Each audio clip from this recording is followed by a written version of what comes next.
Star FM. Sounding good all the time. The Breakfast Club on Star FM. Now, the issue of land has taken center stage in Zimbabwe and in Zimbabwean media for years now. Since the beginning of the land reform program, into the aftermath of now having a lot of smallholder farmers. And now one of the biggest headlines is that before the year 2000, we had white commercial farmers, maybe 2,000 of them, who were producing all the tobacco in Zimbabwe. Now you've got over 100,000 smallholder farmers who are producing the tobacco for the nation. And now, though, the biggest headline that has been rocking in recent days is the issue of these farms that were distributed, A1, A2 farms, some even bigger than the A2 sizes, are now being cut down. Because they were not being utilized. A lot of them were not being utilized. They were utilizing small pieces of land and leaving vast tracts of land unutilized. So now they're being cut down. So you know what's interesting, Afsa, is that I think when the land distribution program was put into ads, right, there were a lot of people who were reluctant to get land. Absolutely. And then as you see the progress being made, you realize, you know what? I do need this.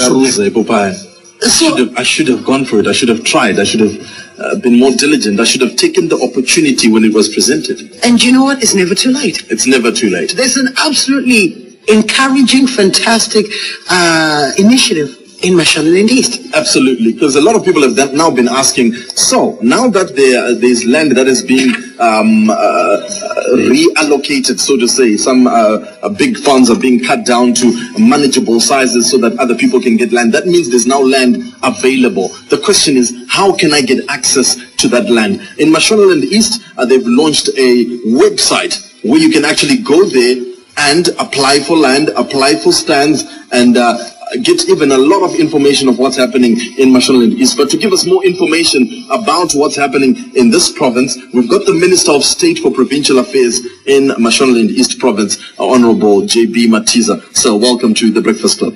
Thank you. Good morning. Good morning. It's great to have you. So give us a little bit of background on this website. How did it come about and where is it now in terms of its development? Well, we started the website as a way of managing information in the province. We're inundated with a lot of queries, ranging from land to stands to activities in the province. So we see a lot of people coming to our offices. So we decided to go the website route, where you find that we have managed to bring in people closer to the office when they are stationed in their offices or wherever they are in the diaspora, and they can have their issues addressed.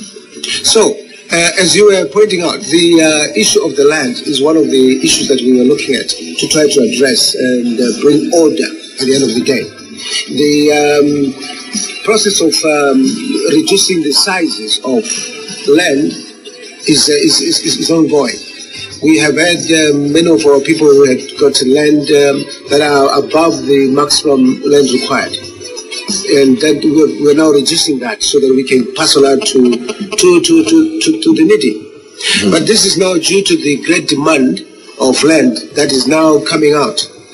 You know, that is now coming out from the people, because many people have realized that this is for real, and I've seen the changes of lives of farmers in Zimbabwe.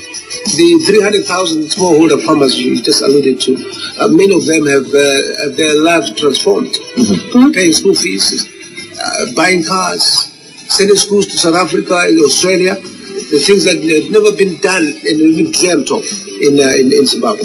So this is now the land is emotive. An emotive issue, even because it's the center of our struggle. Now people can get to know that emotion is not just on the personal level. It is a national psyche that has been there for over a century. So we need the land. The quest for land is just too much. So the website there is to manage this claim for land. You know, and we are managing it in a very interesting manner. In that it's a part of the e-government processes. It's also a follow-up to the government, His Excellency, the president, the initiative of ICT in the provinces, in the rural areas. So this is what we are doing to manage the information at one hub. Now, if you've got your questions for the Honourable Minister, please come through on our WhatsApp platform 0782738373 or on Twitter at StarFM Zimbabwe, at Napoleon Yani and at Nikki in the Stars. Honourable Minister, the reallocated land, what are the farm sizes, what are the land sizes that people are looking at now? Well, because of the demand, the policy from the Minister of Lands is that we should emphasize on A1s. Because A1s are now the backbone of the agriculture here in the country. Yeah, and they are producing. So, and also because of the demand, the land is not infinite; it's finite. You know, it will very soon be over. So we need to have maximum benefit to our people. So A1 from 6 hectares, 15 hectares. 30 hectares, 50 hectares, 100 hectares. With regards to progress on the farms, how will you be monitoring the progress on the reallocated land? Yeah, the progress in terms of reallocation.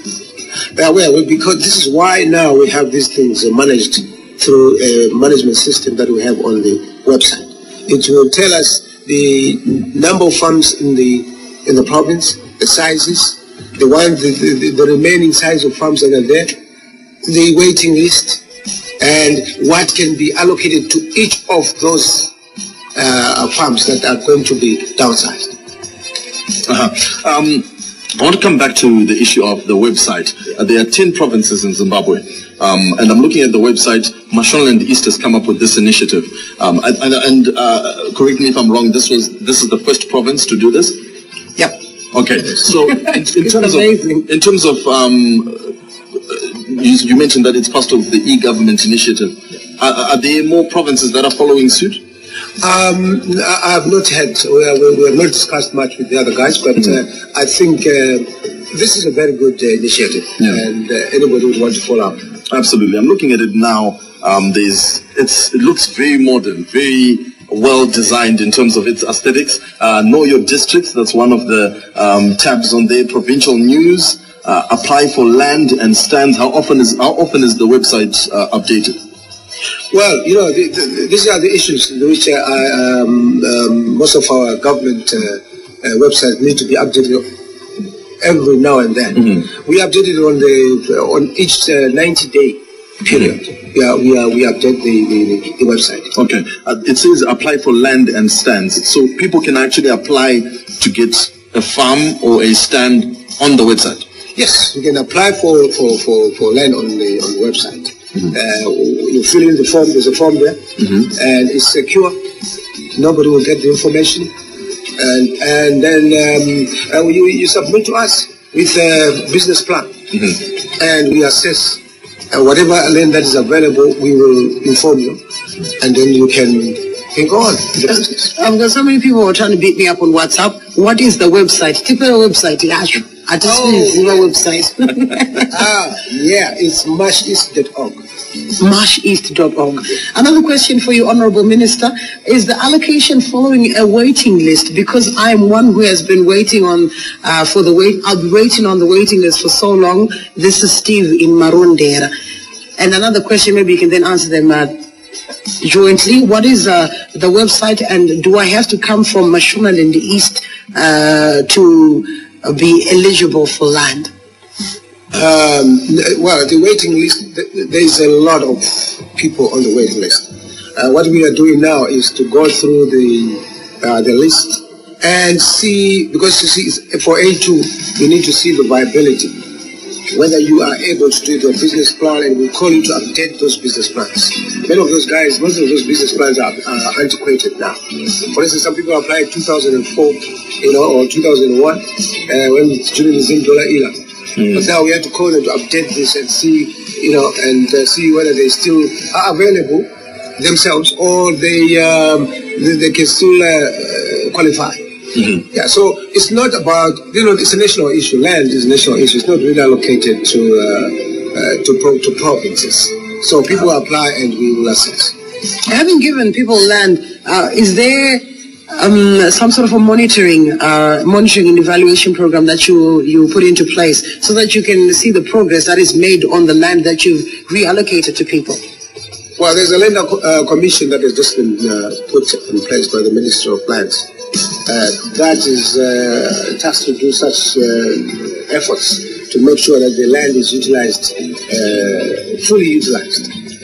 And then measures are taken to see whether if somebody is not utilizing land, what can be done.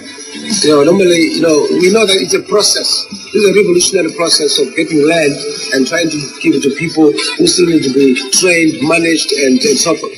So it could not be. It might be a process of just the Minister of Agriculture getting in there to train the farmers, and after training, they will pick up. So there are many factors that are involved in this issue. Land is the bedrock of Zimbabwe in terms of our economy. It's driven by agriculture, it's driven by the land. Even mining comes out of the land. Now, when you talk economics, right now, the buzzword in Zimbabwean economic terms is Zim Asset, the economic blueprint, which is running the risk of remaining just that, a buzzword. What are the efforts that you're doing in your province in terms of educating people and getting them to understand the economic blueprint so that it can be implemented even from a grassroots level? Yeah, we have our local authorities getting on the ground.